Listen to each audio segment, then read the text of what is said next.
Jadi ketika membahas agamanya, akal dilemparkan keluar. Tapi ketika membahas Islam, akalnya dipakai. Itulah Kristen. Itu fakta, itu real. Ketika mereka bertanya tentang Nabi Muhammad, apakah masuk akal? Kemudian bulan itu terbelah. Padahal mereka juga harusnya bertanya, apakah masuk akal seorang kelamin wanita dibelah hanya untuk sekedar Tuhan keluar dari sono? Nah, itulah keadaannya. Jadi kalau ditanya kenapa Islam itu, karena Islam memang sudah menjelaskan hanya orang-orang yang berakal sehat yang bisa sampai kepada Islam. Makanya kemarin saya ditanyai, apa sih temuan Islam itu? Apa sih temuan Islam di dunia ini?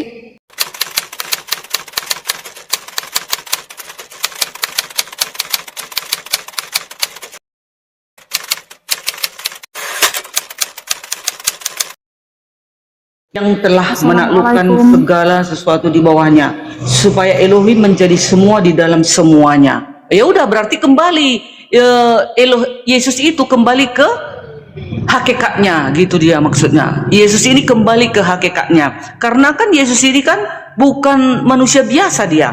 Yesus ini kan hakikatnya kan Elohim. Jadi nanti semuanya setelah ke depan, ke hari penghakiman dan seterusnya, Yesus ini menyatakan diri yang sebenarnya itu, wujudnya yang sebenarnya itu, yaitu adalah kembali ke hakikatnya, yaitu Elohim.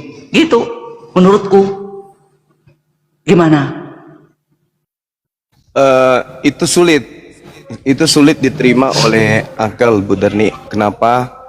Karena di dalam kajian kitab Korintus ini, misalnya di dalam 1 Yohanes ya, kalau kita lihat dalam 1 Yohanes 3, 1 Yohanes 3 nomor 2 itu jelas sekali dikatakan bahwa saudara-saudara yang kekasih, sekarang kita ini adalah anak-anak Tuhan, tetapi belum nyata apa keadaan kita kelak. Akan tetapi kita tahu bahwa apabila Kristus menyatakan dirinya, kita akan menjadi sama seperti Kristus. Sebab kita akan melihat Kristus dalam keadaannya yang sebenarnya. Jadi kita ini akan sama seperti Kristus. Jadi yang benar itu adalah di dalam 1 Korintus 15:28. Tetapi kalau segala sesuatu telah ditaklukkan di bawah Kristus, maka Kristus sendiri sebagai anak akan menaklukkan dirinya di bawah Tuhan, di bawah Elohim, yang telah menaklukkan segala sesuatu di bawah. Jadi kita sama-sama posisinya Yesus, yaitu makhluk ciptaan yang ditaklukkan di bawah Elohim. Dan itu setara dengan 1 Korintus 3 nomor 2, bahwa kita akan melihat keadaan Yesus yang sebenarnya dalam hakikat yang sesungguhnya, kita akan sama seperti Yesus. Jadi Yesus itu tidak bisa kemudian naik selevel meninggalkan manusia biasa. Dia tetaplah manusia biasa. Ketika di dunia, dia diberi jabatan sebagai Kristus, sebagai Mesias, sebagai duta, sebagai utusan Tuhan, untuk memperbaiki akhlak, untuk memperbaiki kemudian akidah orang-orang Yahudi. Tapi setelah semuanya selesai, tugasnya kembali diserahkan kembali kepada Tuhannya, maka Yesus duduk setara dengan kita manusia yang lain. Itu maksudnya. Saya setuju dengan apa yang dikatakan Bang Juma 01 Official. Semua yang Anda katakan adalah kebenaran hakiki. Tetapi apakah boleh saya menambahkan sesuatu dan kalian siap untuk mendengarnya? Boleh. Terima kasih.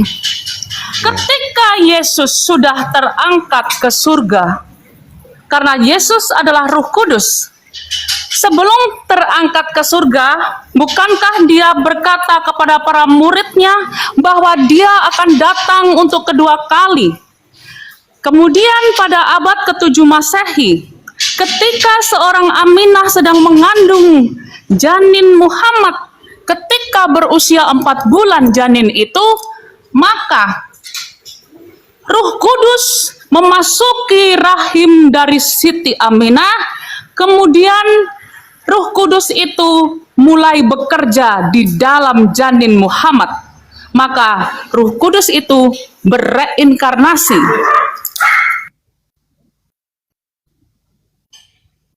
Kenapa termute? Kenapa termute? Loh, ini ajaran apa ini? Nggak apa-apa dek, nggak apa-apa, dibiarkan aja dulu. Dibiarkan aja dulu. Kita lihat endingnya. Kayaknya ada kebenaran yang dia sampaikan. Iya. Mute-nya dibuka. Cukup aneh. Nggak apa-apa dek. Kayaknya benar apa yang disampaikan. Kita lihat endingnya. Iya.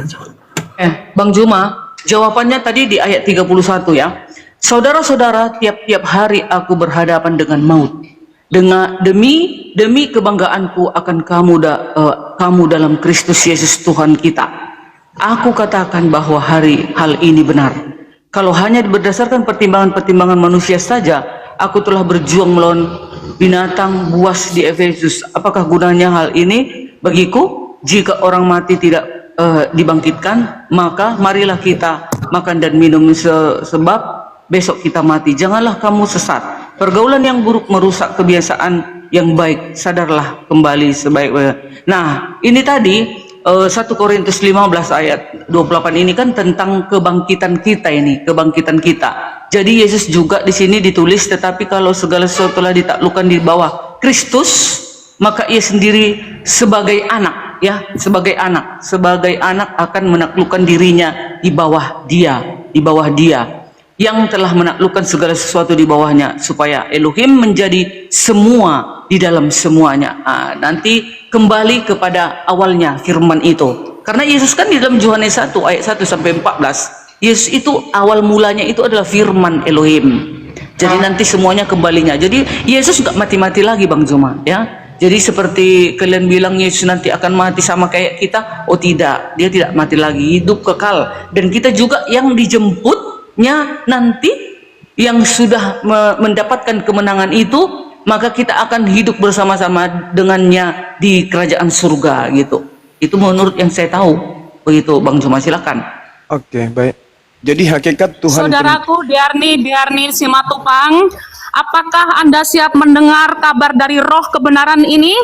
Roh penghibur ini datang untuk menghibur kalian semua yang sudah letih dan lelah dengan keadaan kalian yang cuma muter-muter kayak planet.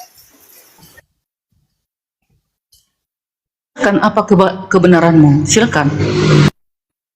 Kebenarannya adalah bahwa Ruh Kudus sudah bereinkarnasi ke dalam diri Muhammad Shallallahu Alaihi Wasallam. Ada ini Islam ya Bang Zuma? Saya kalau melihatnya iya. Sedikit beliau belajar makrifat. Oh. Kajian saya Terus juga tadi sama. dek. Ya, Terus lanjut. tadi dek. Terus dek. Ya lanjut.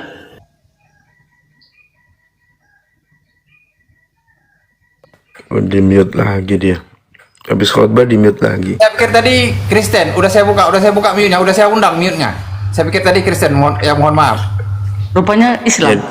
Ya nggak tahu Allah yang walau Ya, dia mencoba Hilang deh. memparalelkan, menyamakan Iya, kalau Nabi Muhammad itu adalah reinkarnasi sebagaimana Yesus reinkarnasi.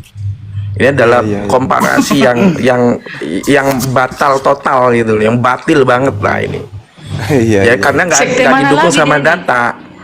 Dia sekte mana lagi? Berarti dia Islam. Ya, Terus itu- sekte mana dia? Itu sekte di luar Islam, sekte di luar Islam, sekte di luar Kristen kayaknya. Dia sekte sendiri. Oh. Oke, Kalau dia bisa kita menarasikan hiraukan begitu, itu. harusnya pakai Yang data. sudah pergi biarlah berlalu. Yang di sini aja yang kita dengarkan. Kan begitu kan?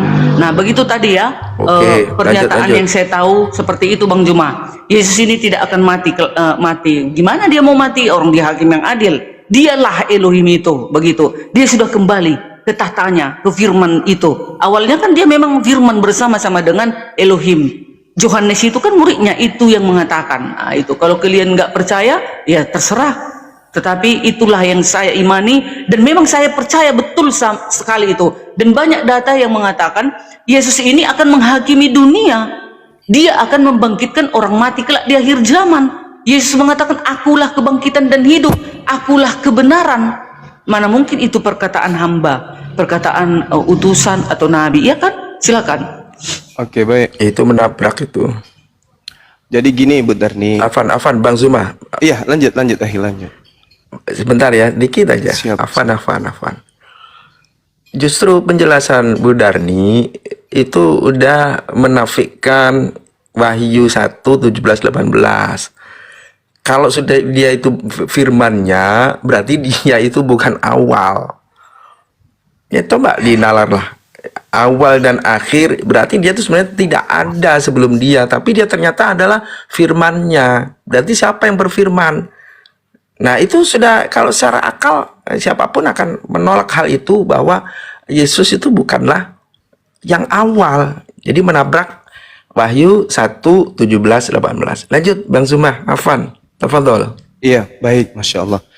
Jadi gini Bu Darni, pencipta langit dan bumi itu di dalam Ulangan 32:39 maha mematikan, maha menghidupkan.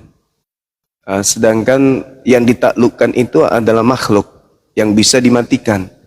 Kalau kita merujuk kepada 1 Korintus 15:28 ini, di situ Yesus disetarakan dengan makhluk-makhluk yang lain.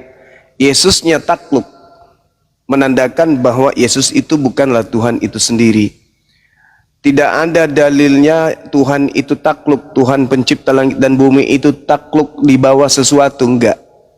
Makanya Yesus diceritakan oleh kitab Anda sendiri, kalau segala sesuatu telah ditaklukkan di bawah Kristus, maka Kristus sendiri sebagai anak akan menaklukkan dirinya di bawah Tuhan, di bawah Elohim. Di bawah Elohim itu berarti bukan Elohim yang telah menaklukkan segala sesuatu di bawahnya, supaya Elohim menjadi semua di dalam semua, supaya Elohim menjadi semua di dalam semua. Nah kalau Yesus kembali kepada Elohim, maka semua akan kembali kepada Elohim. Apakah seperti itu adanya? Ya, seluruh apa yang menjadi ciptaan Tuhan akan kembali kepada Tuhan. Itu benar itu. Jadi kalau Yesus ini kemudian menaklukkan dirinya, itu dikarenakan memang dia diutus oleh pencipta langit dan bumi untuk menjadi hakim. Kalau dikatakan hakim untuk seluruh dunia, ya silakan aja, nggak apa-apa. Tapi Yesus tidak akan keluar dari kisi-kisi penghakiman yang dia punya. Kok bisa gitu? Coba. Orang Kristen mana yang bisa menolak pernyataan Yesus dalam Yohanes 8:42? Yohanes 8 nomor 42 dikatakan begini. Barang siapa yang menolak aku, dia sudah ada hakimnya. Yesus yang mengatakan itu. Siapa hakimnya?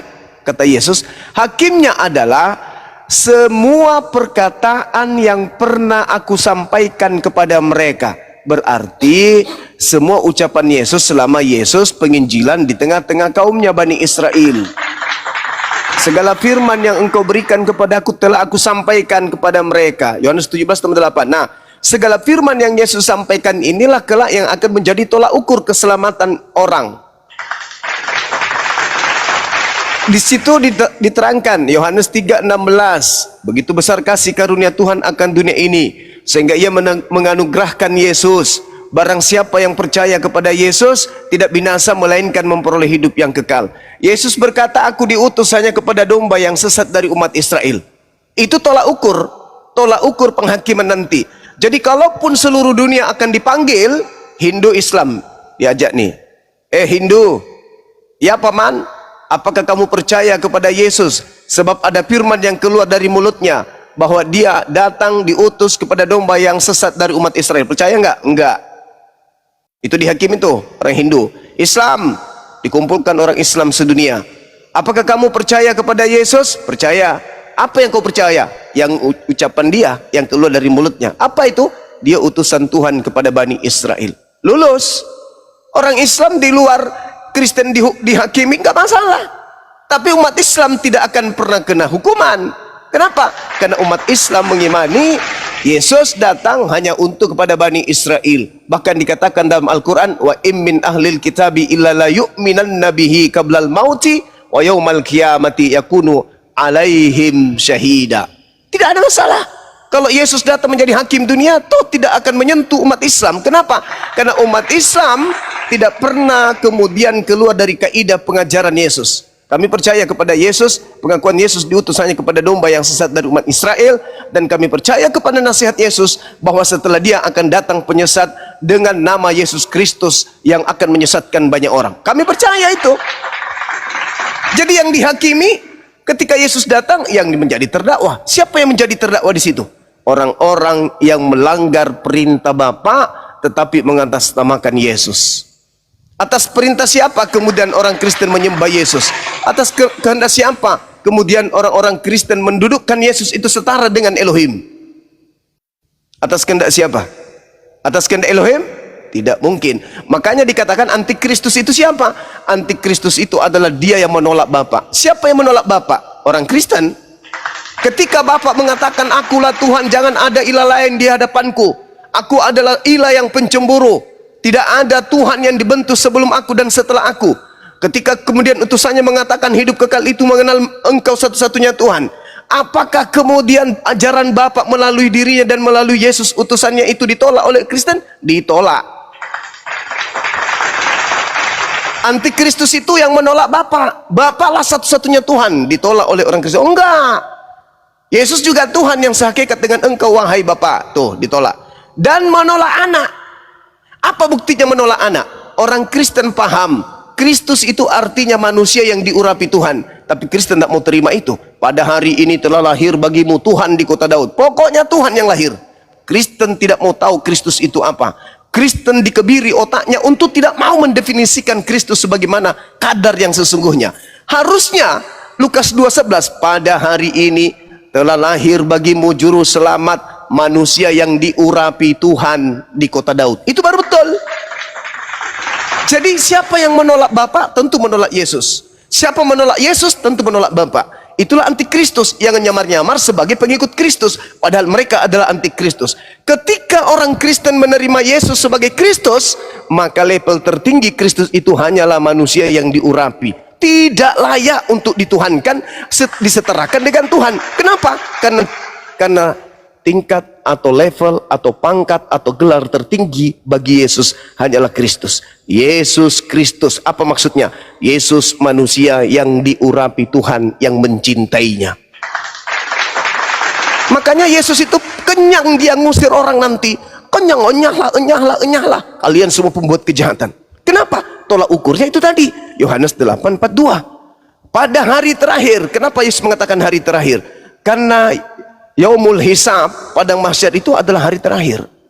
Setelahnya yang ada hanya neraka dan surga. Pada hari terakhir, pada mahsyar nanti, orang-orang banyak berseru ketika tak ada lagi penolong. Mereka datang kepada Abraham menolak. Datang kepada Nabi Musa menolak. Datang kepada Nabi Muhammad menolak. Satu-satunya tujuan mereka adalah aku. Mereka datang berbondong-bondong. Yesus, bukankah kami ketika di dunia memanggilmu Tuhan, bernubuat, mengusir setan, bermujizat pakai namamu? Apa yang dikatakan oleh Yesus pada saat persidangan tersebut, hari penghakiman itu? Enyahlah daripadaku, kalian semua adalah pembuat kejahatan. Lalu mau kemana Kristen ini pergi? Kalau Yesus yang mereka gayang-gayang selama ini, yang mereka idolakan selama ini justru mengingkari, aku tidak mengenal kalian. Sedangkan kemana mata kita, kemana kuping kita, kemana hati kita, wawasan kita tahu bahwa kita melihat, mendengarkan dan menyaksikan yang memanggil Yesus Tuhan, bernubuat, bermujizat hanya Kristen. Maka yang diusir adalah Kristen. Kenapa mereka tidak mau peduli? Kenapa mereka tidak mau mendengar? Kenapa mereka tidak mau kemudian memahami itu? Tidak mau mengerti, tidak mau menerima, tidak mau menyadari. Kenapa? Karena mereka telah diselibungi oleh penyesat. Mereka menjual nama Yesus, tapi mereka lupa Yesus berpesan, waspadalah kepada setan yang datang setelah aku dengan menyamar menjadi Yesus Kristus. Mereka akan menyesatkan banyak orang. Jadi kalau Ibu Darni tadi mengatakan sama seperti Al-Quran Al-Hadid, akulah yang awal, akulah yang akhir. Siapa kemudian yang mau menyamakan dirinya dengan Tuhan? Setan atau Yesus? Yesus mengajar 33 tahun usianya. Tidak pernah Yesus itu sombong di hadapan Tuhannya. Yesus tunduk, sujud, berdoa semalam-malaman, memohon kepada Tuhannya, mendudukkan kemudian perkara dirinya hanya utusan, yang andalannya hanya Bapa Tuhannya saja. Diserahkan semuanya kepada Bapa setiap urusannya. Tapi kemudian si setan datang, bertopengkan Yesus Kristus, maka orang-orang yang mempercayai si setan ini setiap saat Yesusnya dilantik menjadi Tuhan, seakan-akan setara dengan Tuhannya. Kalau Anda mengatakan Yesus di dalam Wahyu 1 nomor 8 18, tunggu dulu. Apakah Yesus anak Maria ada ajarannya terlontar dari lisannya ketika dia penginjilan di Galilea, di Yudea, di tanah Yerusalem, Palestina? Ada enggak dia menyamakan dirinya dalam perspektif hakikat sebagai Tuhan itu sendiri? Tidak ada, saudara-saudara. Lalu siapa oknum yang mengatasnamakan dirinya akulah awal, akulah akhir ini? Karena hanya setan yang memiliki tipikal yang ingin menyamai dirinya dengan Tuhan. Hanya iblis. Dan itu terjadi ketika kemudian Yesus berpesan, waspadalah kepada penyesat yang datang kepadamu dengan memakai namaku dan berkata, akulah Kristus. Ingat dalam Wahyu 22 nomor 16 itu. Apa yang dikatakan kemudian? Akulah Yesus Kristus tunas Daud, sang bintang timur. Sedangkan orang Yahudi ketika berbicara bintang timur itu adalah Sibilisisis. Waspadalah kepada iblis yang datang kepadamu dengan memakai namaku dan berkata akulah dia. Nah, kena tuh. Di Wahyu murid Yesus katanya. Ingat pesan Yesus. Matius 24 nomor 24. Apa kata Yesus di sana? Yesus palsu, nabi palsu akan datang melakukan banyak tanda yang dahsyat dan mujizat sekiranya mungkin. Tuh, sekiranya mungkin menyesatkan murid-murid pilihan. Jadi kalau benar Yohanes yang ada di Pulau Patmos, maka tergenapi ucapan Yesus bahwa iblis akan menyesatkan muridnya. Berarti yang menulis kitab Wahyu kalau itu murid Yesus, maka dia sudah jauh tersesat. Kenapa? Karena Yesus sendiri berpesan, waspadalah kepada penyesat yang datang kepadamu dengan memakai namaku dan berkata akulah dia. Mereka akan menyesatkan banyak orang. Jadi apabila ada orang berkata ada Mesias di sini, ada Mesias di padang gurun, ada Mesias dalam bilik, jangan kamu percaya. Jadi kalau itu ditekuni oleh saudara Kristen, ketika penulis Wahyu berkata aku kedatangan Yesus, maka kembali kepada Yohanes 3 nomor 16. Barang siapa yang percaya tidak binasa melainkan memperoleh hidup yang kekal. Kata Yesus, waspadalah kepada Yesus palsu yang datang menyesatkan engkau. Jangan kau percaya. Nah, kalau percaya kepada Yesus berarti harus tidak percaya kepada penulis Wahyu, harus tidak percaya, wajib tidak percaya kepada Paulus, wajib tidak percaya kepada Ananias, wajib tidak percaya kepada orang-orang yang murtad karena mengaku bertemu dengan Yesus. Karena Yesus ketika ditanya, apa tanda kedatanganmu? Tanda kedatanganku adalah aku akan nampak di tengah langit sebagai anak manusia. Matahari gelap, bulan tak bercahaya, bintang-bintang berjatuhan, kuasa langit berguncang, dan akan nampak aku di tengah langit. Itu tanda kedatanganku. Apakah tanda itu datang di Pulau Patmos? Tidak. Apakah tanda itu datang kepada Ananias? Tidak. Apakah tanda itu datang kepada Paulus? Tidak. Apakah tanda itu datang kepada Markus? Tidak. Apakah tanda itu datang kepada orang-orang murtad? Tidak. Berarti yang datang kepada mereka itu adalah iblis yang menyamai Yesus Kristus sesuai dengan nubuat Yesus. Demikian. Alhamdulillah. Sebelum disambung ke Bu Derni, saya tanya dulu ya, kita ini Aci ya. Aci, mohon dibuka mic-nya, udah saya undang. Agamanya apa? Aci? Halo? Aci? Aci? Oke, lanjut Ibu Derni. Baiklah, banyak kali nih mau dicatat, panjang kali pulanya Bang Zuma.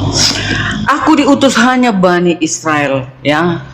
Kalaupun memang awalnya Bani Israel, memang benar itu. Nggak mungkin waktu Yesus datang ikut juga orang Medan, kan tidak Bang Zuma. Pastilah dulu awalnya kebenaran itu datang kepada Bani Israel. Kebenaran semua yang ada mencakup di seluruh bumi ini, yes, di Bani Israel. Tetapi apakah hanya Bani Israel saja yang harus diselamatkan? Apakah hanya Bani Israel saja yang harus dibawa ke kerajaan surganya? Oh tidak, ikut juga seluruh umat manusia yang lain. Makanya Yesus berkata di dalam Matius ya 28 ayat 18, pergilah, pergilah ke seluruh bangsa. Karena Yesus kan tahu dia maha kuasa, dia mengetahui akan ke depan. Wah, kena iklan lagi. Banyak virus, kasihan. Ya, selagi Bu Erni apa nih iklan yang konten, silakan tulis agamanya, nanti kita naikkan ya, yang Kristen ya. Ya, mungkin Bang Waalaikumsalam warahmatullahi wabarakatuh. Aduh, kok Yang Muslim- iklan ini Jol? Loh, kena virus. Lu buka situs-situs nggak benar lu. Apanya? Wih, aku nggak mau aku kayak gitu loh Jul. Lah, Kita mana aku tahu? Laskar Kristus kok kayak gitu? Loh, banyak yang Nggak kayak ada gitu. loh. Aku hanya ada TikTok saja, WA pun orang-orang gerejanya. Mana ada aku TikTok buka-buka sama apa ini segala macam. Oh enggak, itulah otakmu itu kotor kali. Lah Di biasanya kayak restore gitu. ulang nanti habis turun room Ibu Derni di restore ulang dulu HP-nya. Iyalah biar turunlah iklannya aku hilang. kayak gini. Kalian nanti Nggak, bosan yang aku ini ada Petra Cuman ini. bukan Ya, dia harus Kristen dihapus. juga. Harus dihapus semua itu. Iya, semua katanya dihapus kata TikTok. TikTok kata orang. Aduh, pusing pala aku ini. Harus hapus dari nol. Munggil aku ini. Oke lah, turunlah aku si Petra aja lah. Iya Bang Juma, aku turun ya Bang Juma, sorry. Bukan aku takut, bukan. Ini sebentar-sebentar iklan, sebentar-sebentar iklan.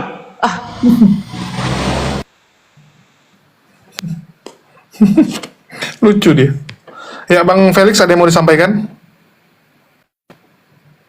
Iya, lanjut saja, Bang Zuma. Kau turunin ya, soalnya kita butuh room untuk Oten nih. Oke, silakan diturunkan. Oke, izin Bang ya. Ya, Petra masih... Wah, masih hidup Petra. Ini Petra yang biasa kan? Iya, halo. Oh iya, ya. Gimana? Halo Bang Juma. Ya. Halo Bang Juma, udah nikah belum? Astagfirullah. Bukan masalah pribadi Petra. Kan saya bertanya, Bro. Apakah sudah nikah lagi? Kalau udah nikah kan biar aku jadi anak angkatnya. Aku netek sama istrinya nanti kan ajaran Muhammad. Ya kan mulai mau hujat kan, mulai mau hujat kan. Benar kan? Benar kan sesuai dengan ajaran Muhammad kan seperti itu kan? Nggak salah kan? Udah ke laut aja lah. Ngawur. Udah Ngawur hujat dia. ke laut. Oke, Aci agama apa tadi udah saya turunkan tadi. Aci agama apa? Aci.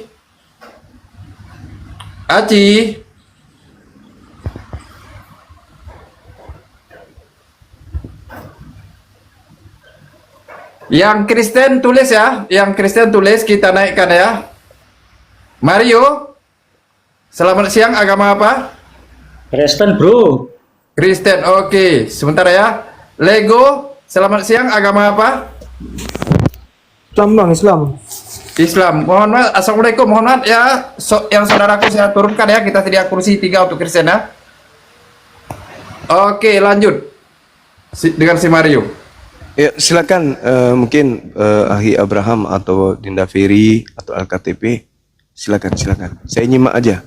Lanjut. Ya, silakan. Itu banyak tadi si penghujat yang kadang nggak paham lah tentang hadis-hadis persusuan orang dewasa, nggak paham. Dalam hadis itu boleh nggak saya jelaskan? Boleh Ahi, Bang boleh, Sumar dan teman-teman. boleh, silakan. Oke. Yang pada intinya Jadi dalam mereka hadis itu, iya. Lanjut Ahi.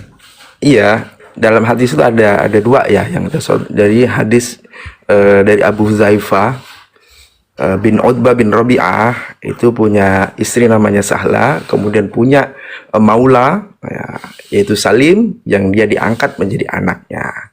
Kemudian sudah beranjak dewasa, maka tidak layak secara syariat dia ada di rumahnya mereka berdua tanpa ada ikatan mahram.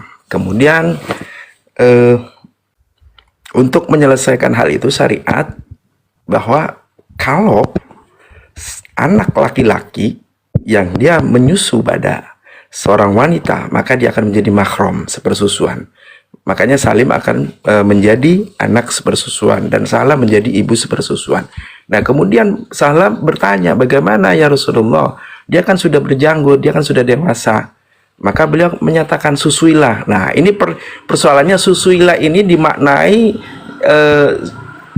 laki-laki tadi langsung menyusu, menetek pada Sahla. Tidak. Ya, ternyata tidak menyentuh dan air susunya dikeluarkan oleh Sahla, kemudian diminum oleh si Salim, sehingga itu menjadi anak sepersusuan dan menjadi mahram. Tidak mengapa di dalam rumah melihat berinteraksi di dalam rumah lah intinya. Nah, ini adalah hadis yang diriwayatkan oleh Imam Muslim. Bahkan hadis ini sahih. Nah, artinya adalah bukan yang dimaknai oleh orang-orang Kristen, menyusu langsung menetek, tidak. Dan itu hadis itu kekhususan untuk Salim maulanya Abu Hudzaifah. Setelah itu nggak ada. Kemudian hadis Aisyah juga begitu. Ada laki-laki yang ditanya oleh beliau SAW, siapa dia ya Aisyah? Dia adalah saudara sepersusuanku. Dan Nabi berkata bahwa memang air susu itu membuatnya kenyang dan sebagainya. Intinya adalah bahwa hadis persusuan orang dewasa itu bukan makna yang seperti orang-orang yang tidak paham tentang hadis itu. Jadi anggap menyentuh. Nah, ini menurut secara syariat sudah nggak boleh. Maka ada hadis yang khusus untuk Salim Maula Abu Hudzaifah. Masalah Begitulah gini, penjelasannya. akhi. Sehingga Insya ketika Allah. Luar biasa. Ya. Masalah gini, silakan, maaf. Bang Subang. Masalahnya si Petra ini kalau minum susu sapi, dia langsung netek ke putingnya. Kata tetangganya gitu. Jadi dia itu dari sejak SMA suka minum susu sapi kan. Orang kan pikirannya kalau minum susu sapi artinya sapinya diperas dulu tuh, habis itu dimasukkan ke cergen, habis itu diolah, baru dimasukkan ke dipaket-paketkan masuk ke botol-botol baru diminum. Dia enggak, langsung cari sapi Langsung, ya? tetangga masuk ke kandang, dia isap langsung. Begitu ditanya sama Pak Pos Ronda, Pak Hansip, lu mau maling sapi? Enggak, aku disuruh sama keluargaku minum susu sapi. Jadi dia itu pikirannya kalau menyusui artinya dia mulutnya langsung dengan puting sapi itu gitu loh. Katanya nggak sah kalau melalui botol, harus netek sama sapi. Nah itulah dia makanya besar seperti sekarang ini pikirannya masih kayak gitu. Karena setiap minum susu sapi dia langsung ke sapinya gitu. Dia selalu gitu, ahi. Masya Allah. Jadi kita maklumi aja lah dia. Iya. Ini sebelum dilanjutkan, saya untuk yang netizen di bawah, Lanjut. Ustadz Felix diturunkan di sini udah ada debater Bang Juma, Bang Ferry, Abraham, Al-KTP. Bukan diturunkan karena kursi 3 disiapkan untuk Oten.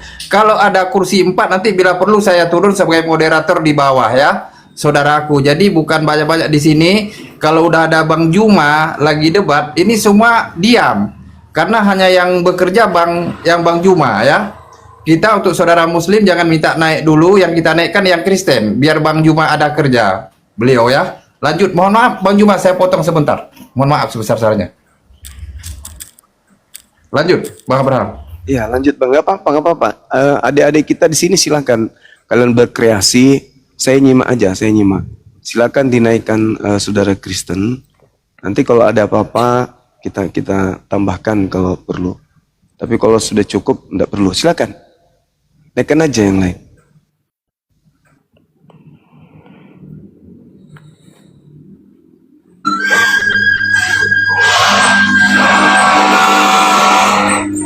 Aci, halo, selamat siang. Agama apa? Tadi udah berapa kali saya tolak? Udah turun. Hasbi. Assalamualaikum. Assalamualaikum, Bang Juma, moderator. Waalaikumsalam. Terima kasih. Waalaikumsalam. Terima kasih, saya dah dinaikkan. Maka saya kenalkan, saya dari Kuala Lumpur, Malaysia. Jadi ada satu soalan Bang Juma saya nak tanya. Tapi soalan ini memang sepele. Tapi saya pun confused terhadap orang Kristen. Ya. Sebelum tu saya baca satu ayat dulu. Ya Yuhannas wa'budu rabbakumul ladzi khalaqakum. Hai manusia, sembah kepada Allah yang menjadikan kamu. Soalan saya Bang Juma, orang-orang Kristen mentafsirkan firman. Bagi kita umat Muslim, mentafsirkan firman itu adalah sebagai wahyu, perintah Allah. Ini yang confuse saya. Ya, bukan dalam segi bahasanya, Bang Juma. Firman dalam segi pengertian, definisi bagi orang Kristen. Terima kasih ya Bang Juma. Iya, Masya Allah. Jadi apa ya bilangnya? Kalau berbicara mengenai teman-teman kita yang di sebelah ini, mereka jauh dari tata cara belajar terkait dengan kalam ilahi atau berbicara mengenai firman Tuhan yang berlandaskan kepada kebenaran akal. Al-Quran menguraikan lebih dulu. Bismillahirrahmanirrahim. Wala taqfu ma laysa laka bihi ilmu. Inna sam'a wal basar wal fu'ada kullu ulaika kana anhu mas'ula. Perintah Al-Qur'annya itu jelas. Kalau di kita, jangan kamu mengikuti sesuatu yang tidak kamu ketahui. Karena pendengaran, karena penglihatan, dan hati kita, hati nurani kita, itu semua akan diminta pertanggungjawabnya kelak di hadapan Allah. Nah, sehingga mereka itu membabi buta, mempercayai, meyakini satu dogma, doktrin terkait dengan firman. Kalau mereka menggunakan akal, firman yang melekat pada diri Tuhan itu sifat atau kalam. Ini kita berbicara mengenai Bible. Yohanes 1, nomor 1, nomor 2, nomor 3 intinya. Oleh dia semua segala sesuatunya itu ada. Berarti ini berbicara mengenai sifat Allah, sifat Tuhan yang maha mencipta dengan cukup memberi perintah. Mazmur 339. Kun fa yakun. Jadi Maria hamil itu karena kun fa yakun. Beritakan kepada Maria, aku Tuhan hendak membuat dia hamil dan melahirkan seorang anak laki-laki, hendaklah dia menamainya Yesus. Kun fayakun. Maka firman yang terlontar dari lisan Roh Kudus atau Roh kebenaran atau Gabriel yang datang kepada Maria itu betul-betul teraplikasi. Hamil, lahir Yesus. Nah, kalau yang saya katakan tadi, wala taqfu ma laysa laka bihi ilmu. Jangan kau mengikuti sesuatu yang tidak kamu ketahui. Mereka mengikuti tanpa ada proses mengetahui. Mereka cuma beriman, percaya saja, yang kemudian mereka bungkus dengan kata iman. Padahal di luar Islam itu tak ada iman.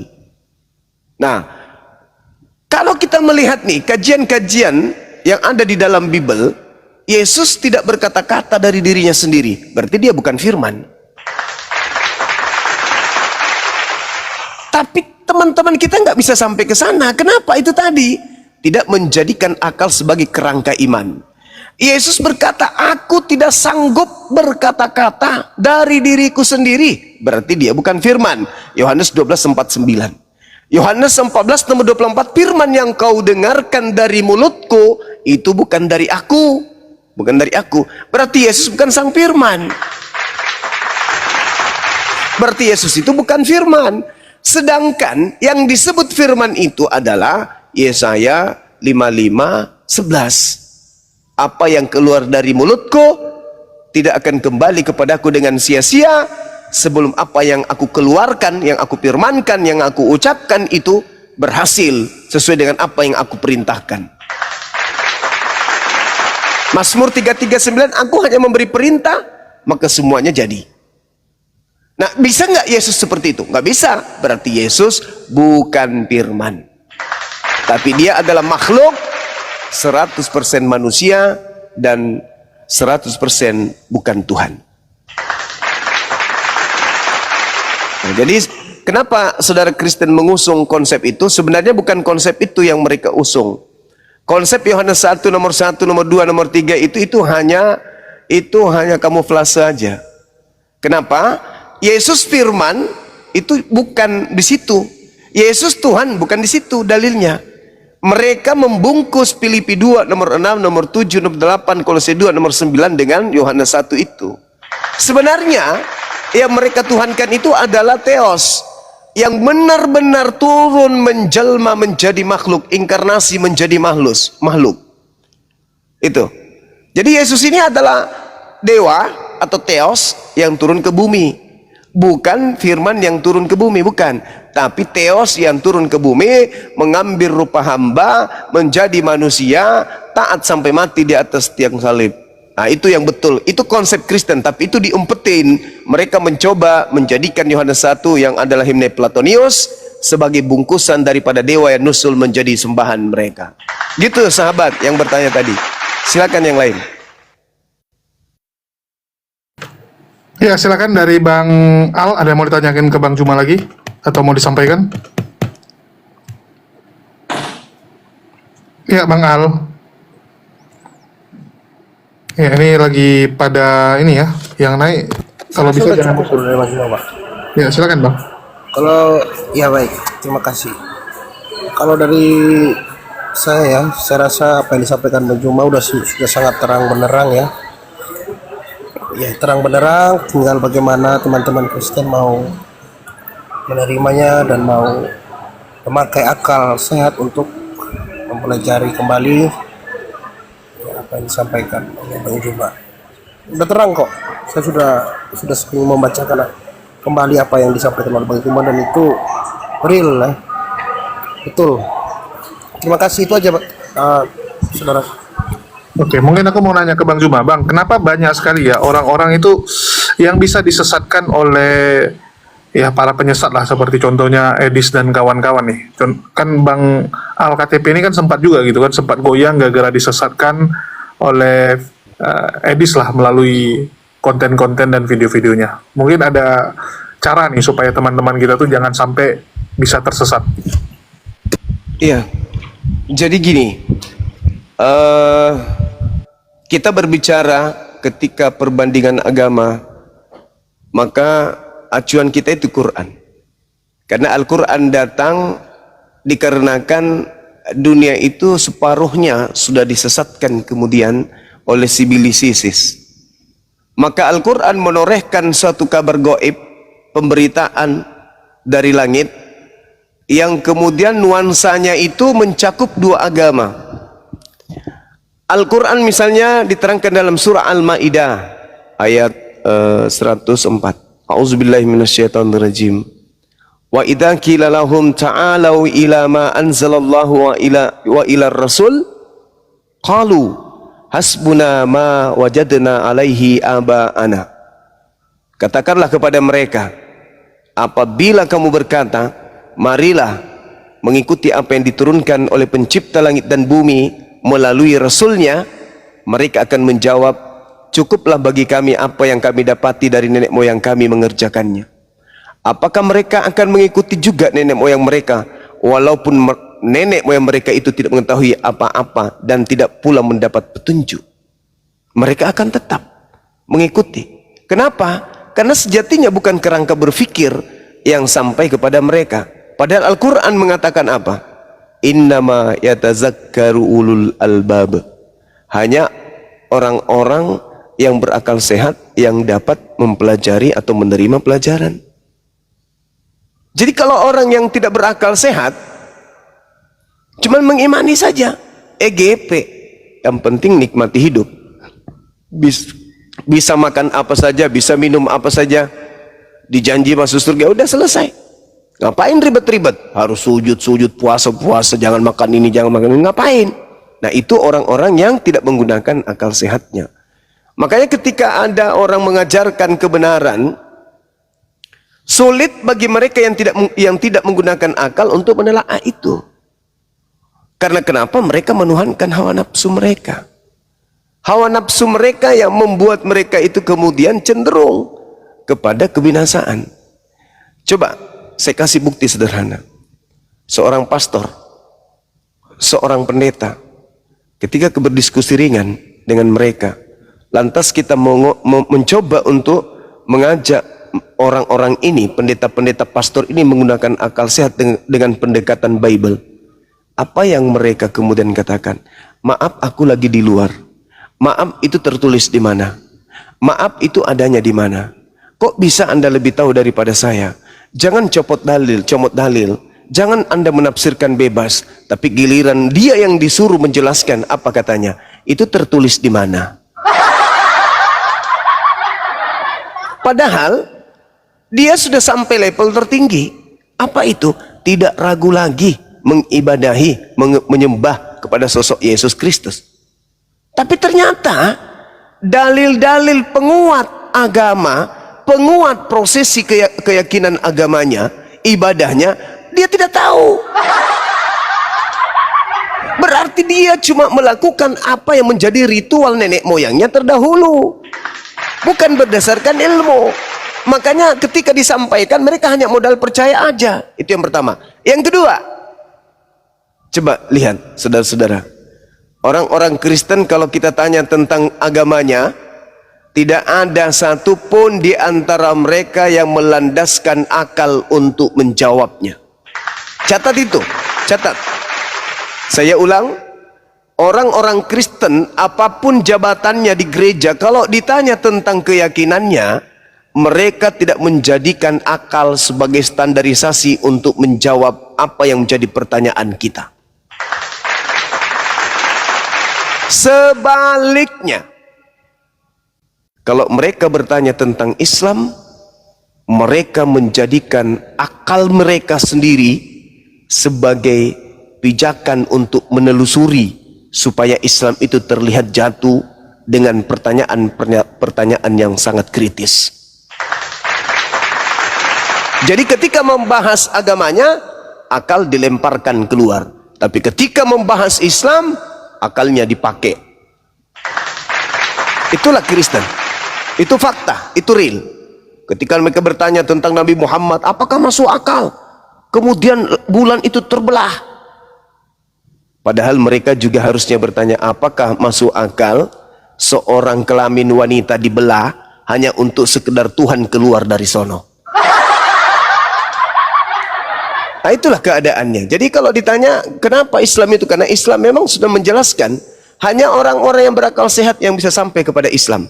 Makanya kemarin saya ditanyai, apa sih temuan Islam itu? Apa sih temuan Islam di dunia ini?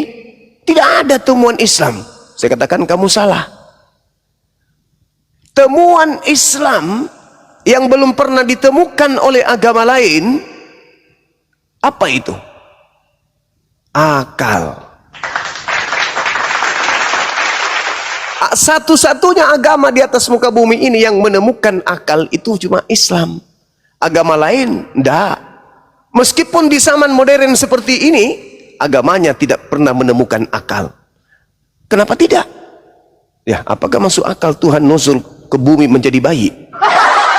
Kalau ditelaah dengan akal, tidak akan pernah mungkin bisa diterima. Tapi karena mereka belum menemukan akal, maka mereka meyakini aja nenek moyang punya merek.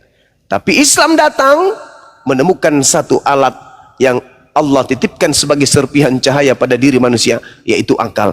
Hanya Al-Quran yang menemukan akal tersebut. Agama lain, kitabnya tidak ada yang menemukan akal. Mereka hanya mendoktrin, mereka hanya mendogma untuk mendapatkan pengikut yang setia terhadap ajaran mereka. Saya kira begitu, Dinda Julius. Silakan. Mungkin ada tambahan dari sahabat yang lain. Mantap, mantap, mantap, mantap. Kita tunggu dari teman-teman. Ada lagi mau ditanyakan? Ini Gio Astama. Bang Jul, aku Kojul. Ya, silakan. Sama ini ya, ada Bang Paparena di bawah. Ya, ke Korobat kalau mau naik silakan. Mana tahu ada yang mau ditanyakan. Ya, silakan Korobat. Aku mau sedikit Kojul tentang ini Bang Zuma. Pertama kan tadi suratan Yohanes, memang yang aku tahu dulu itu kan sebuah ayat himne Platonis yang dibawa oleh seorang bapak filsafat, dipakai sebagai suratan pembukaan Yohanes. Tapi gini Bang Zuma, kan yang sering saya dengar itu, karena kan kami mualaf ini kan juga sedang belajar tentang Al-Quran, sedangkan Bang Zuma tadi mengatakan acuan kami adalah Al-Quran. Lalu bagaimana kami bisa menjawab itu Bang Zuma, sedangkan kami mualaf ini sedang belajar Al-Quran? Contohnya kayak penggunaan kata rob itu sendiri Bang Zuma. Itu aja Bang Zuma. Jadi gini, kalau di orang Bugis, ini bicara Bugis dulu ya, orang tua kami itu kami panggil dengan panggilan puang. Puang itu setara dalam bahasa Indonesia Tuhan. Orang Bugis itu dikenal dengan manusia-manusia religius. Tingkat taraf keimanannya terhadap Islam itu ya lumayan. Itu orang Bugis. Orang tua mereka termasuk bapak saya itu dipanggil puang. Puang di Indonesia kan itu artinya Tuhan. Kenapa orang Bugis itu kemudian santai-santai aja memanggil bapak mereka dengan panggilan puang?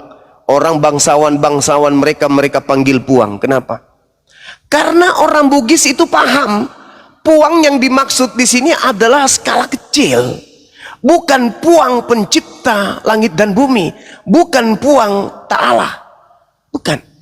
Jadi kalau kita disuguhkan pernyataan orang-orang yang menguli-uli bahasa Quran dengan kata Rabb, sederhana.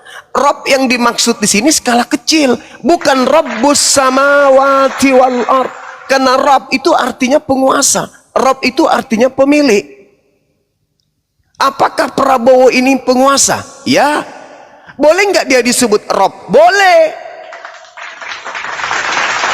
Tetapi yang boleh menyebutnya Rabb itu adalah orang yang mengerti makrifat.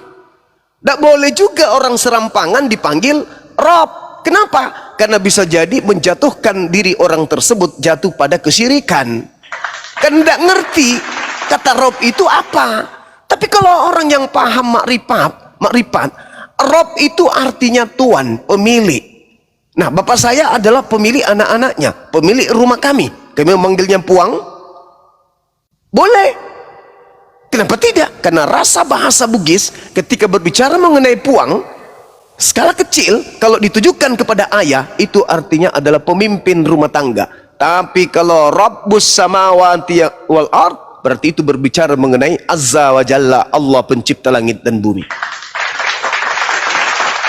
Jadi tak ada yang masalah di situ. Hanya orang-orang penghujat menggiring kemudian kesakit hatian mereka ketahuan bahwa mereka menyembah anak bayi yang mereka sebut Yesus. Mereka ingin menjatuhkan marwah Islam dengan mengatakan kita juga menyembah Nabi Muhammad, tapi itu tidak akan pernah sampai ke sono.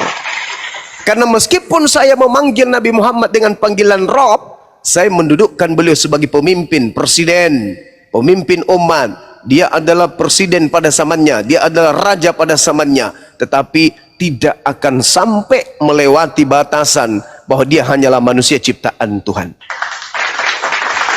Itu. Tapi kalau mereka, Adinda, kurios, Tuhan, mereka harus kembangkan menjadi Tuhan. Bahkan bukan hanya sebatas panggilan saja, enggak. Mereka benar-benar menuhankan, malah menghakikatkan yang adalah Tuhan kurios, Lord tadi ini setara dengan pencipta langit dan bumi. Nah, ini yang batil, yang tidak boleh kita kemudian ikutin. Bagi kami orang Bugis, panggilan Tuhan atau puang kepada orang tua kami tidak menyalahi akidah. Kenapa? Karena rasa bahasa kami paham. Makna dari kandungan pesan yang ada dalam kata puang itu kami paham. Begitu juga ketika berbicara mengenai Rabb. Sayangnya Islam itu terlalu indah. Sampai lisan mereka itu terjaga tidak pernah memanggil Nabi Muhammad dengan panggilan Rabb. Kenapa? Karena bisa membuat ada celah atau ada potensi munculnya sikap berlebih-lebihan terhadap baginda Rasulullah Muhammad sallallahu alaihi wasallam. Nah, ini. Jadi tak ada masalah kalau misalnya ada orang yang mengatakan kamu merapkan kemudian Nabi Muhammad. Rapkan di sini artinya mentuankan, memuliakan, mengakuinya sebagai pemilik, mengakuinya sebagai pemimpin, mengakuinya sebagai penguasa. Tak masalah. Tapi tidak akan pernah lepas dari kodratnya sebagai makhluk ciptaan. Dia bukan sang khalik. Demikian. Terima kasih Bang Zuma Gurunda. Assalamualaikum Papa Rena. Waalaikumsalam semuanya. Bang Juma, ini mualaf dari kampung Bang Juma nih, dari Makassar. Papa Rena. Allahu Akbar, Masya Allah. Salam kenal. Assalamualaikum Pak Kuji. Waalaikumsalam warahmatullahi wabarakatuh. Lanjut Papa Rena, karena ingin bertanya, lanjut dengan Bang Juma. Satu kampung itu, sama Makassar. Iya, waktu tablik kabar kan saya ke ini juga, tablik kabarnya Bang Zuma. Oh gitu. Tapi nggak Saya sempat duduk paling depan itu Bang. Ada. Allahu Akbar. Bang Robert ini, kok Robert ini dia yang ini kok, Bang Juma, yang viral ngejawab Oten sambil makan ciki. Oh ya? Iya, dia sambil ngemil, dia sambil jawab Oten, lucu deh. Lagi viral di TikTok. Jul, judulnya turun ke bawah, Jul. Judulnya turun ke bawah. Oke, lanjut. Gak masalah. Iya. Jadi waktu tablik akbar kemarin kita sempat ini sempat ini sapa-sapaan? Sempat Enggak kan? foto doang bang, soalnya mau lama-lama kan rame. Saya duduk paling Oh, iya, depan iya. kemarin. Oh, oh iya sempat, masih ingat, Masya Allah. Iya. Oke, tetap Cuma istiqomah. mau ngobrol-ngobrol, aduh kayak rame banget kan orang-orang, jadi daripada ngeganggu lama-lama. Iyalah, iya. Rapatkan barisan aja kepada teman-teman apologet, insya Allah. Makassar ini belum berat tantangannya kan? Belum kan? Kecuali mungkin dari keluarga. Kalau keluarga alhamdulillah aman sih bang, dari keluarga. Alhamdulillah, Masya Allah. Berarti ya syukurlah.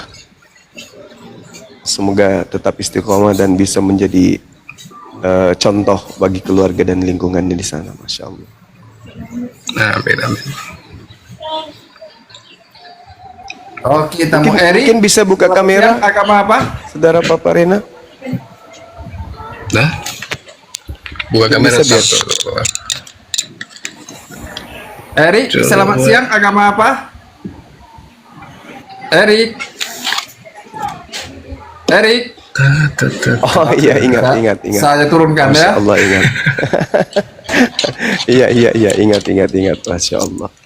Ya, jadi kita ada dua mu'alaf ini yang kelihatannya agak kuat, antum dan juga Al-KTP. Masya Allah, luar biasa. Oh iya.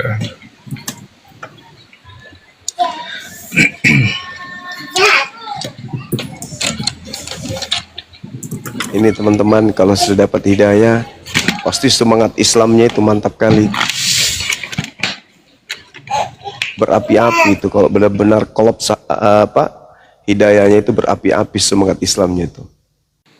Ya. Jadi kok Robert ini kerennya dia bikin salam baru bang, salam puluh-puluh. Maksudnya apa itu salam puluh?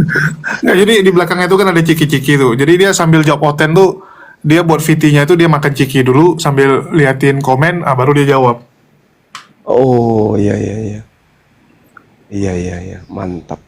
Memang kayaknya orangnya suka ngemil.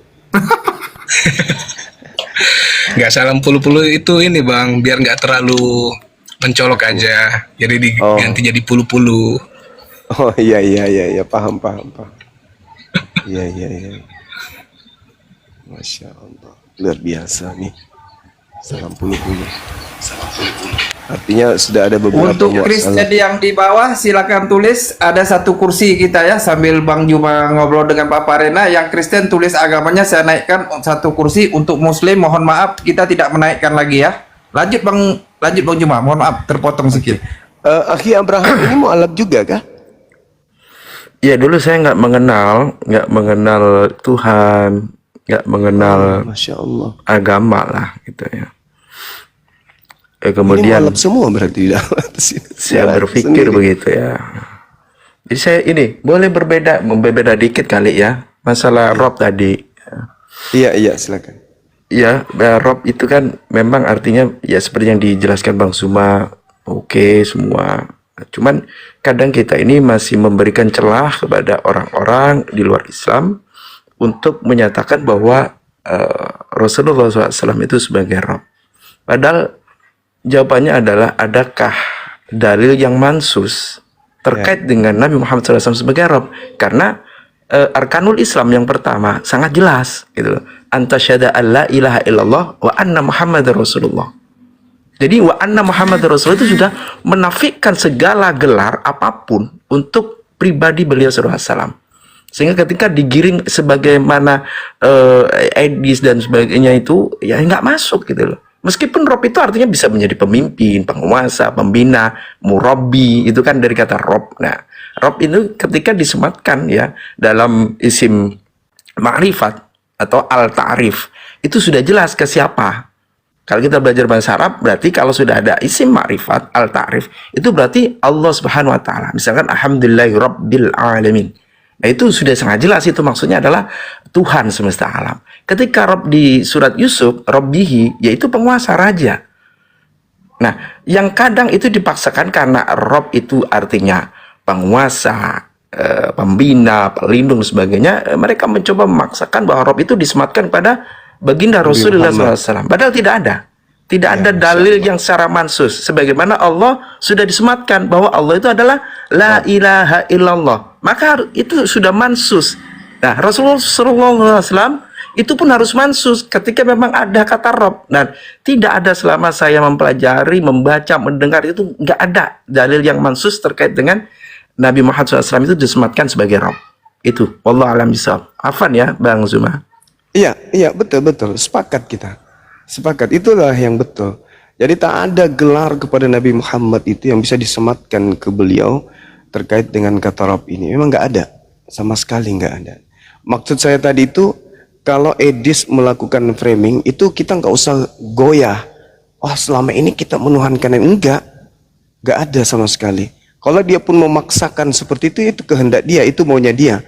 Karena iri, cemburu, karena kita menemukan dia menyembah kepada anak orang. Nah, dia mau menggiring umat Islam, melemahkan akidah umat Islam. Ya mending saya masuk ke Kristen aja, karena ternyata Nabi Muhammad juga itu ternyata Tuhan. Nah, itu maksudnya dia tuh. Jadi saya katakan kepada saudara, ungkapan-ungkapan seperti itu ya jangan diambil hati. Itu santai aja ya. Orang Bugis manggil bapaknya Puang itu biasa aja. Kenapa? Karena tidak menyematkan kepada pencipta langit dan bumi, meskipun katanya sama. Jadi tidak usah goyah, karena tidak ada, benar yang dikatakan Akhi Abraham, tidak ada dalil Al-Quran maupun hadits yang kemudian menyematkan gelar Rob itu kepada baginda Rasulullah Muhammad SAW. Begitu sahabat-sahabat. Makasih Akhi Abraham. Masya Allah. Afan. Barakallahu fiik, Bang Zuma. Jay mau tanya nih Gurunda. Siap.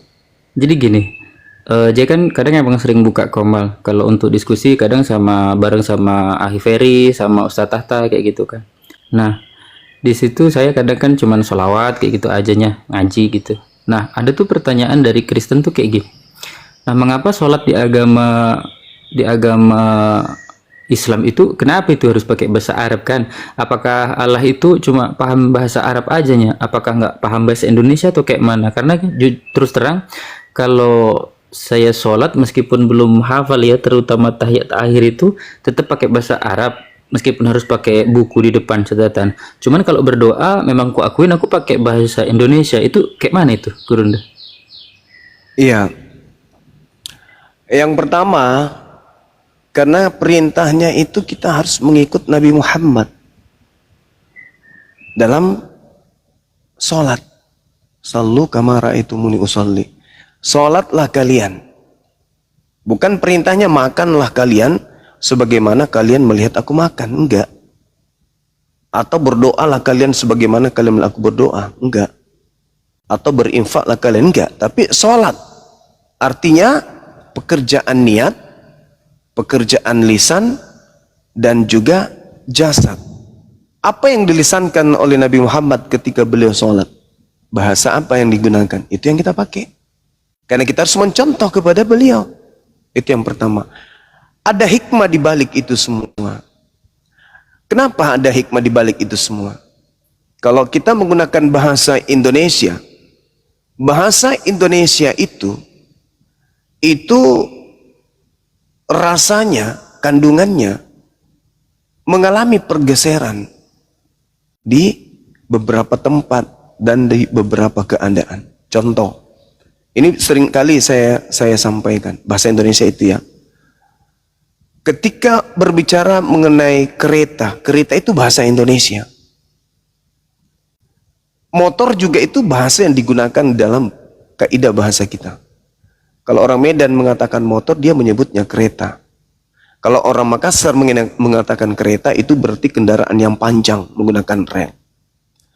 Nah, kalau orang Indonesia sholat menggunakan bahasa Indonesia, 10 tahun, 50 tahun, 100 tahun ke depan, makna daripada sholat itu akan jauh dari hakikat apa itu sholat.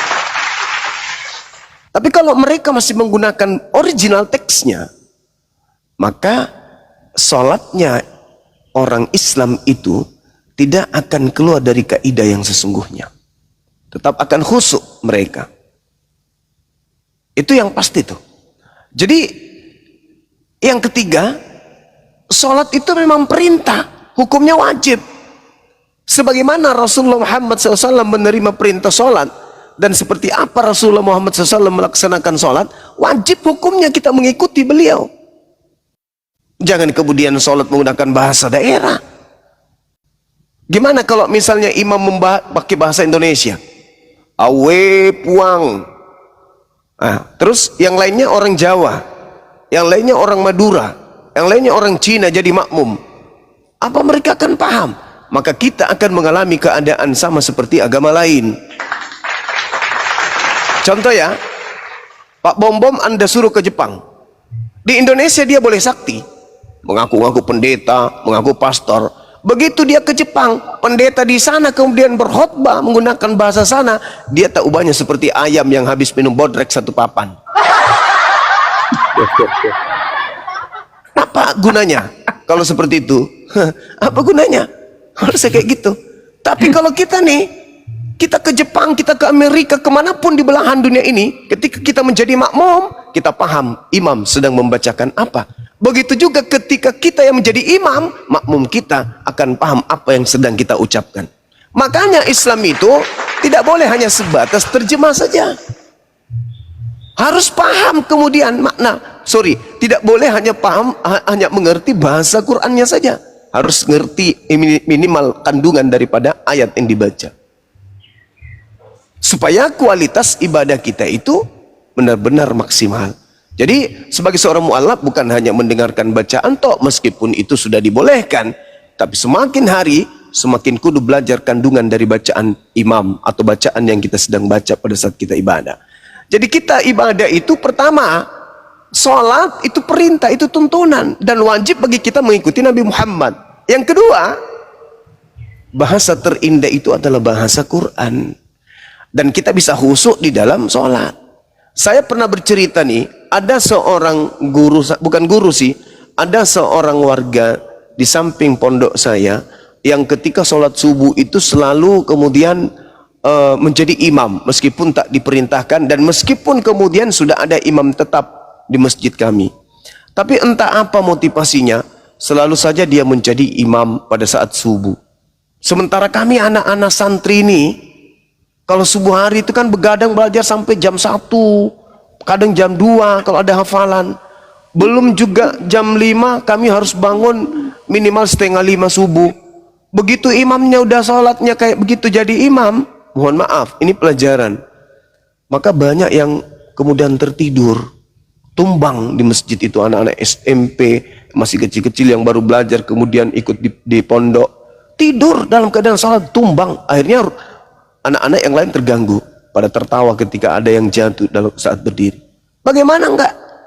Konyol orang jadi imam bacaannya seperti itu adanya. Idza waqa'atil waqi'ah laisa liwaqatiha qasibah. Ini sudah subuh hari nih. Subuh loh. Kita dipimpin bacaan seperti itu. Maka bukan orang khusyuk, malah orang mau lari.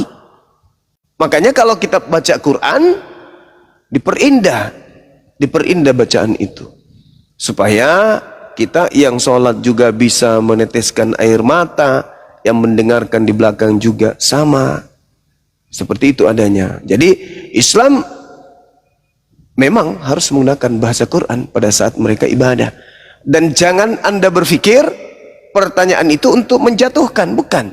Pertanyaan yang terlontar dari mulut mereka itu adalah buah dari iri, sirik melihat indahnya agama Islam dalam hal ibadah. Itu karena mereka cemburu, karena mereka iri, dengki terhadap tata cara ibadah umat Islam yang sedunia bacaannya sama. Nah, itu membuat mereka iri. Nah, itu. Tapi bukan hanya itu yang membuat mereka iri. Arah tempat ibadah masjid kita itu yang satu barisan sedunia, itu juga membangkitkan amarah dan cemburu mereka.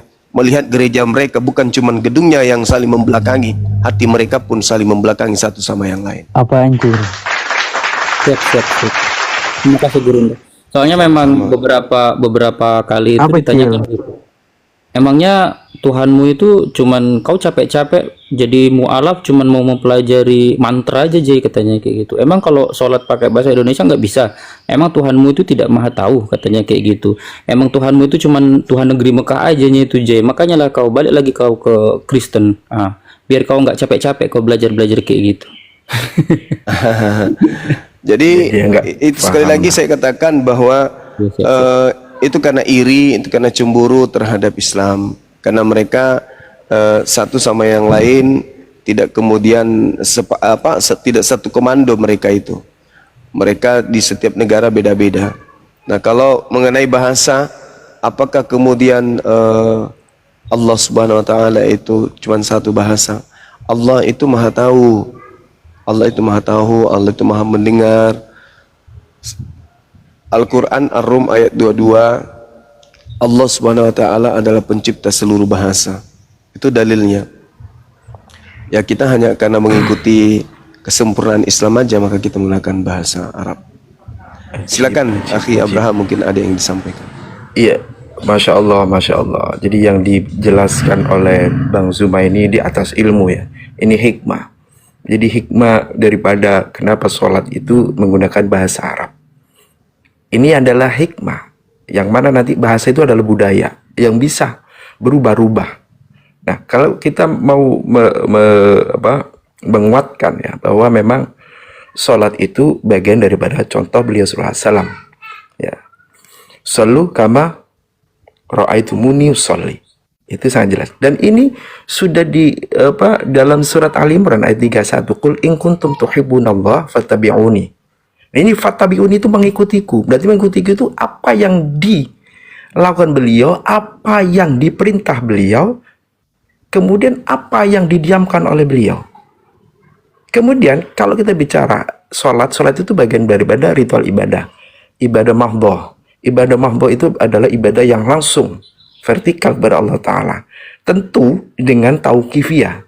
Tauqifiyah itu adalah ada akar syariatnya, ada perintahnya. Karena kaidah ibadah itu adalah semua bentuk peribadatan itu adalah haram kecuali ada perintahnya. Kemudian tauqifiyah ini ada akar syariatnya, ada perintahnya. Kemudian ada kaifiyahnya. Kaifiyahnya adalah tuntunan dari beliau sallallahu alaihi wasallam. Jadi ada SOP-nya. Maka ketika umat Islam mengikuti apa yang beliau lakukan, ini berarti adalah ketaatan, keimanan terhadap kerasulan dan kenabian beliau sallallahu alaihi wasallam. Ini bukti. Bukti keimanan terhadap kerasulan dan kenabian beliau sallallahu alaihi wasallam, bahwa beliau adalah utusan, beliau adalah rasul yang akan membimbing seluruh umat manusia, termasuk dalam sholat. Jadi sholat itu ada ghairu mahdhah, ada ibadah mahdhah. Ibadah mahdhah ini termasuk sholat, haji. Ini semuanya sudah ada SOP-nya, ada tuntunannya, ada kaifiyahnya. Nah, ibadah ghairu mahdhah ini ibadah yang ada tauqifiyahnya, ada perintah syar'inya, tetapi tuntunannya memang tidak ditentukan oleh beliau SAW. Misalkan sedekah dan lainnya, muamalah ya, terkait dengan muamalah. Nah, inilah bukti bahwa umat Islam ini sangat patuh kepada apa yang telah beliau sallallahu alaihi wasallam tuntunkan. Ya, jadi Masya Allah.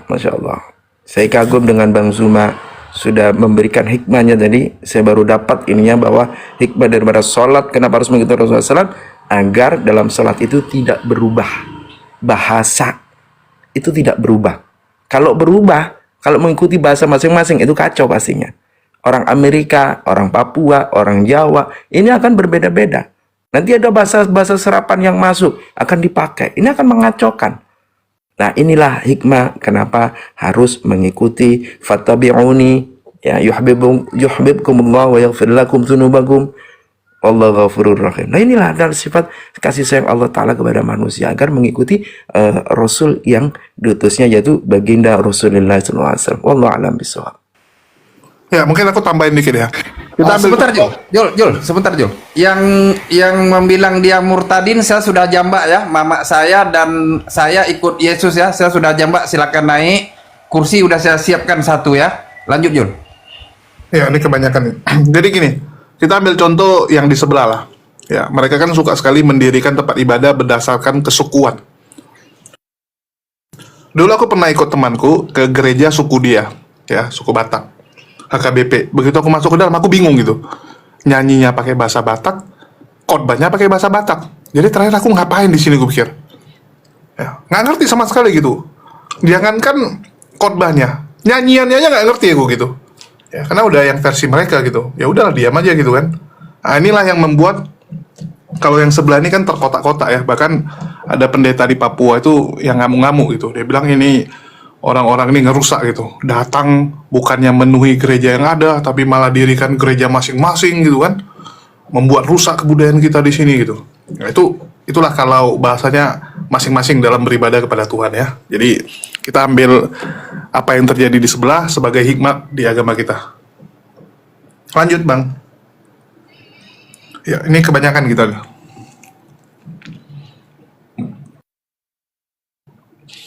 Oke, kita cari Oten dulu. Kujamba Ya, Oten. ini ada Salmon. Udah Ya, yang Kujamba. tadi ada Oten abang turun.